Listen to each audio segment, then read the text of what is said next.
집중 분석 이슈타임 시간입니다. 오늘은 이데일리 이정훈 기자와 함께하겠습니다. 안녕하십니까? 안녕하세요. 자, 먼저 오늘 이슈와 관련한 뉴스부터 화면으로 확인해 보시겠습니다. 자, 이데일리 기사인데요. 추석 이후 달라질 증시 색깔, 포지션 재조정할까라는 제목입니다. 지난주부터 국내 증시가 하락 조정장에 돌입했다. 과감한 매수세로 증시를 떠받치던 개인 투자자들도 뜨뜻미지근하다. 추석 연휴로 3거래일간 휴장하는 데다 미국 TV 대선 토론, 주요 경제지표 발표 등이 예정돼 있어 불안감을 안고 사느니 미리 포지션을 정리하자는 움직임이 강해지고 있다. 한편에선 실적 시즌이 다가오는 만큼 포지션 재분배가 필요할 것이라는 분석이 나온다라는 내용입니다.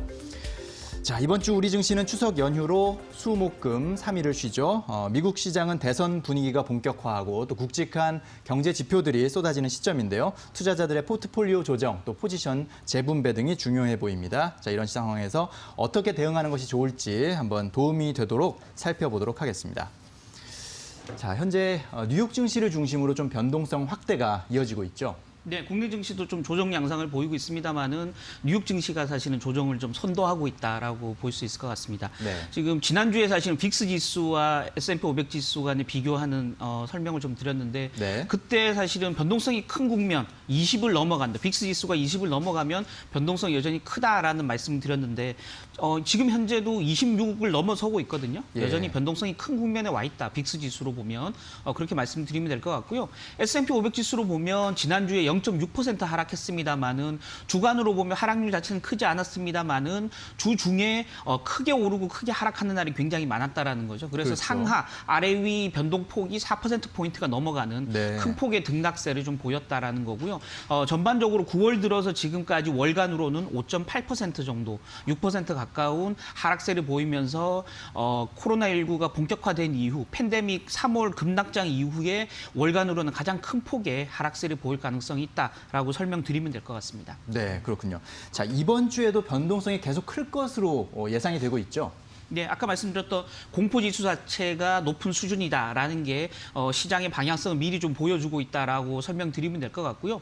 특히나 이번 주에 대형 이벤트들이 굉장히 많습니다. 그러다 네. 보니까 이벤트들의 결과에 따라서 시장이 상하로 움직이는 가능성이 굉장히 크다라고 설명을 드리면 될 것 같은데요. 첫 번째는 아까 뉴스에도 잠깐 언급이 됐지만 글로벌, 특히 미국을 중심으로 한 경제지표 발표가 집중적으로 이번 주 초에 이루어진다라는 거고요. 예. 또 이번 주부터 미국 대통령 선거 토론이 본격적으로 시작되면서 대선의 어떤 판도 자체가 다시 바뀔 수 있다라는 게 두 번째 포인트고요. 네. 세 번째는 지난주 미국 달러가 굉장히 강했던 양상을 보였었는데요. 달러와 강세 국면이 지속되면서 뉴욕 증시의 조정을 부추길 수 있다라는 점 세 번째 포인트로 짚으면 될 것 같습니다. 네, 그렇군요. 자, 시장을 움직일 주요 재료들이 이번 주에 좀 집중된다고 하셨는데 일단 세 가지로 정리를 해주셨어요. 네. 이제 하나씩 살펴보도록 할 텐데 일단 첫 번째가 미국 경제 지표입니다. 미국 경제 지표에 대한 관심이 상당히 지금 높잖아요. 네, 맞습니다. 미국의 제조업 지수부터 성장률 지수, 미국 소비와 관련된 지표들이 지속적으로 이번 주에 발표된다라고 정리하면 될 것 같습니다. 네. 주 초에 29일에 미국 소비자들의 체감 심리를 보여주는 소비자 신뢰 지수가 발표되고요.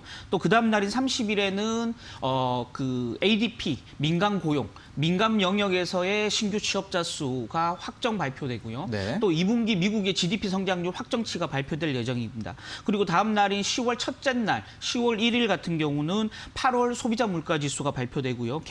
개인들의 소비 지출, 또 네. 소비 지출 인플레이션이라고 해서 소비 지출을 기반으로 하는 물가 지수, 연준이 통화 정책의 기초 자료로 쓰는 지수인데요. 이 지수가 발표될 예정이고요. 또 9월 ISM 제조업 지수가 발표될 예정입니다. 특히나 이제 관심을 끄는 고용 지표가 핵심적인 지표들인데요. 지금 10월 1일에 신규 실업수당 청구 건수가 발표되고 그 다음 날인 10월 2일에 미국 노동부 고용지표가 발표되면서 비농업 신규 고용지수, 고용지표, 또 실업률 지표가 발표될 예정이고요. 미시건대 소비자 신뢰지수 등도 발표되면서 미국 내의 굵직한 경제지표들이 동시에 이번 주 내에 주중 매일매일 발표될 예정이다라는 점에서 관심을 끈다라고 설명드리면 될 것 같습니다. 네. 자, 이번 주가 9월 말과 또 10월 초가 같이 맞물려 있다 보니까 굵직한 경제 지표들이 많이 발표되는 그런 기간인 것 같은데 역시 핵심은 고용 지표 아니겠습니까? 9월 고용 지표. 자, 어떨 것으로 좀 예상이 되고 있습니까?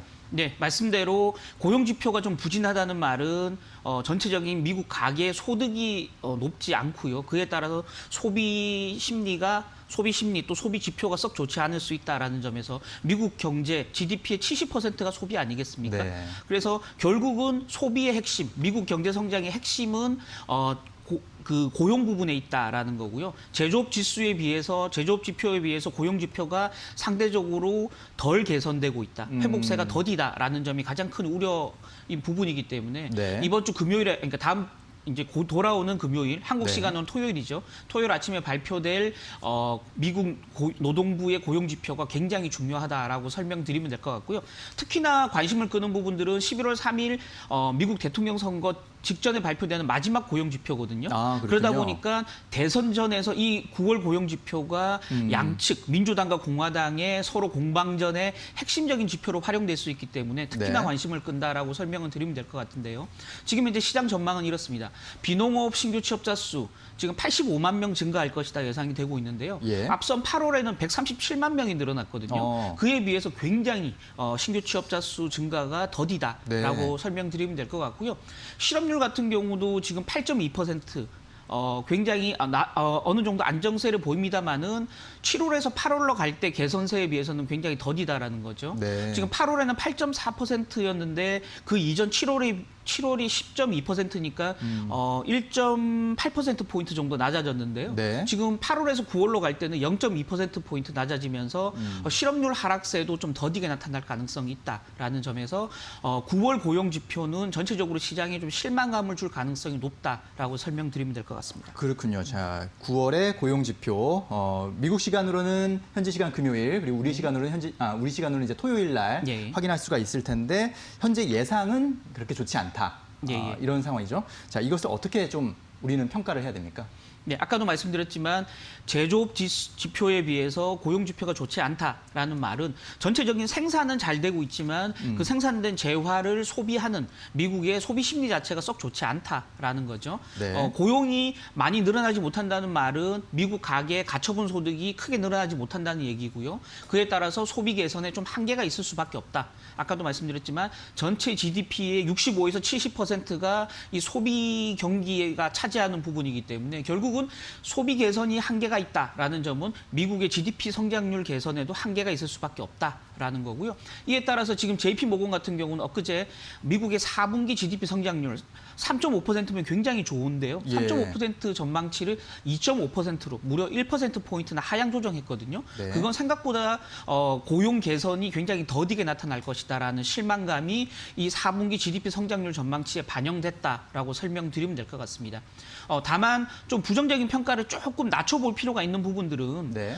왜냐하면 지금 그동안 이제 기존 신규 실업수당 청구권 신규 실업수당 외에 코로나19에 대비해서 미국 정부가 추가로 주당 $600의 추가 실업수당을 줬었거든요. 네. 그러다 보니까 내가 받는 급여보다 실업수당이 훨씬 많다. 그래서 아예 일자리로 돌아가지 않는, 직장으로 돌아가지 않는 사람이 많았었거든요. 네. 근데 이게 이제 지금 민주당, 공화당 의회에서 합의가 되지 않으면서 추가 실업수당이 끊기는 상태가 벌어지니까 다시 일자리를 찾는 사람이 늘어나고 있고요. 일자리를 찾는 사람이 늘어나다 보니까 실업률이 조금 상대적으로 높게 나타나는 이런 착시 효과가 있기 때문에 부정적인 평가 자체를 조금 톤다운해 볼 필요는 있다라는 말씀을 추가적으로 드리고 싶습니다.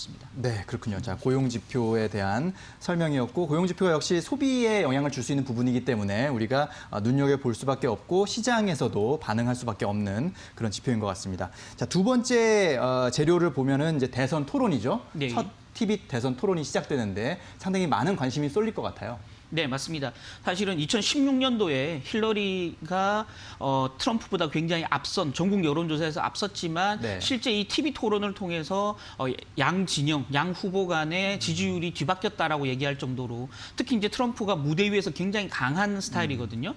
이게 TV 버라이어티 쇼를 진행했던 네. 그런 어떤 경험들이 있고 또 일반인들 미국 국민들이 아파하는 부분들 또 듣고 싶어하는 부분들을 정확하게 찍어내는 그런 어떤 그 화수를 가지고 있는 사람이기 때문에 조 바이든에 비해서 굉장히 TV 토론에 강할 것이다라는 게 일반적인 관측이고요. 그에 따라서 지금 바이든이 앞서고 있는 바이든 우위의 미국 대선 판도가 조금 바뀔 수 있지 않을까라는 기대감들이 싹트고 있다라는 거죠. 지금 이제 첫 토론회는 오하이오주 클리브랜드에서 열리는데요. 오하이오주는 대표적인 스윙 스테이트입니다. 지금 두 후보 간에 대선 때마다 민주당과 공화당이 서로 뒤바뀌는 그런 어떤 경합 지역이거든요. 예. 그래서 오하이오주에서 열린다는 것 자체가 굉장한 상징성이 있다라고 설명드리면 될 것 같고요. 10월에 두 차례 더 그 TV 토론이 있습니다만은 첫 번째 누가 기선을 제압하느냐가 굉장히 중요하다라는 거고요.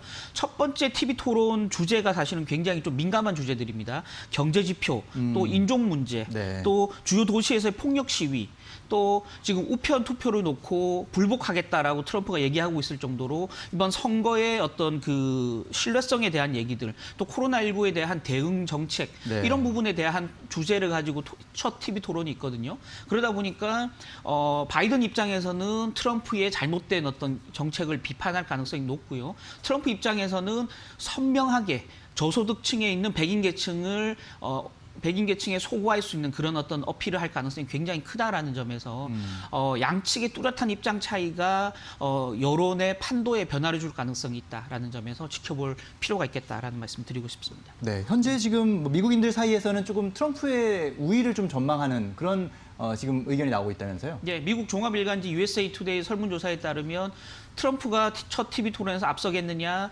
바이든이 앞서겠느냐, 47대 41로 트럼프가 다 앞설 것이다라고 일반인들은 좀 보고 있고요. 그런 기대감들이 실제 TV 토론에서 그대로 반영될지는 조금 추가로 지켜봐야 될 부분이다라는 거죠. 그렇군요. 자, 이제 세 번째 재료를 보면은 역시 달러화 강세인데요. 사실 네. 저희가 얼마 전에만 해도 달러화 약세에 대한 얘기를 했었는데 이제 네. 달러화 강세 얘기를 또 하게 되는 그런 시점이 됐네요. 예, 6개국 주요 교역국 대비한 달러 가치를 보여주는 달러 인덱스라는 지표가 있는데요. 달러 인덱스가 지난주 초만 해도 사실은 92선 후반까지 떨어졌었거든요. 그런데 네. 지난주 종가 기준으로 보면 94.6까지 올라가 있습니다. 지금 네.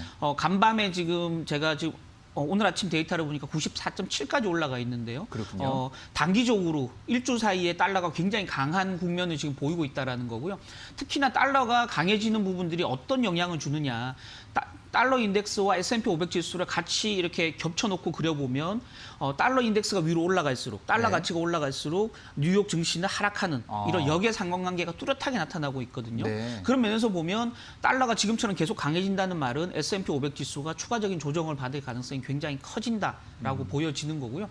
이번 주 달러 강세 국면이 굉장히 이어질 가능성이 있다라는 겁니다. 첫 번째는 이런 부분이죠. 미국은 지금 코로나19의 확진자 수가 다시 조금씩 줄어들고 있는 반면에 유럽은 빠르게 늘어나고 있습니다. 그래서 스페인, 프랑스, 벨기에 이런 데서 가파른 속도로 지금 확진자가 다시 늘어나고 있거든요. 그래서 유럽의 일부 지역들은 다시 경제 봉쇄 조치에 들어가고 있는 상황입니다. 네. 그러면서 보면 유로화 가치가 떨어지면서 달러 가치가 위로 올라갈 가능성이 굉장히 크다라는 거고요. 두 번째는 이번 주 유로존 물가지수가 발표되는데요. 미국과 달리 유로존 물가지수는 마이너스를 계속 보이고 있거든요. 그런 면에서 보면 유로화 가치가 추가로 빠지면서 달러 가치가 올라갈 가능성이 있다라는 거고, 이 끝으로 내일부터, 그러니까 오늘 밤부터죠. 유로존과 영국 간의 브렉시트 회담이 열리는데 그 노딜 브렉시트로 갈 가능성이 굉장히 크다라는 거죠. 양측 간의 불협화음이 굉장히 커지면 파운드화 가치가 떨어지면서 또 달러 가치가 위로 올라갈 가능성이 굉장히 크다. 뉴욕 증시가 달러 강세로 인해서 조정받을 가능성이 크다라는 점에서 달러 가치도 유념해서 살펴볼 필요가 있겠다라는 말씀 드리겠습니다. 그렇군요. 자, 이제 결론입니다. 그렇다면 예. 우리는 우리 시장 대응을 어떻게 해야 될지 좀 간략하게 정리를 해주시죠. 네, 우리 증시 기준으로는 3영업일 동안 지금 우리 증시가 쉬거든요. 추석 네. 연휴에. 일단은 그 3일 동안 어떤 일이 벌어질지도 모른다. 방금 말씀드린 다양한 재료들이 있기 때문에 포지션을 좀 가볍게 해서 수익이 난 부분은 일정 부분 현금화하는 자세가 좀 필요하겠고요. 주가가 빠진다고 해서 적극적으로 추격 매수하는 적극적인 매매는 좀 자제할 필요가 있다라는 게 첫 번째 포인트고요. 두 번째는 아까 뉴스에도 잠깐 나왔지만 이제 추석 연휴가 끝나고 나면 어닝 시즌에 다시 들어가거든요. 그래서 성장주, 그동안 밸류에이션이 너무 높았던 성장주 포지션 조금 줄이고 실적이 양호한 종목군 중심으로 좀 갈아타는 전략이 좀 필요하다라는 거고요. 그러면서 삼성전자, 뭐 현대기아차 이런 기존에 잘 나가는 종목들 중심으로 실적 양호한 우량주에 대한 투자 비중을 늘릴 필요가 있다라는 말씀 드리고 싶습니다. 네. 자, 이제 추석 연휴를 앞두고 아마 많은 투자자분들 고민이 되실 텐데요. 참고하셔서 올바른 대응 전략 짜시면 좋겠습니다. 자, 오늘 말씀 잘 들었습니다. 감사합니다.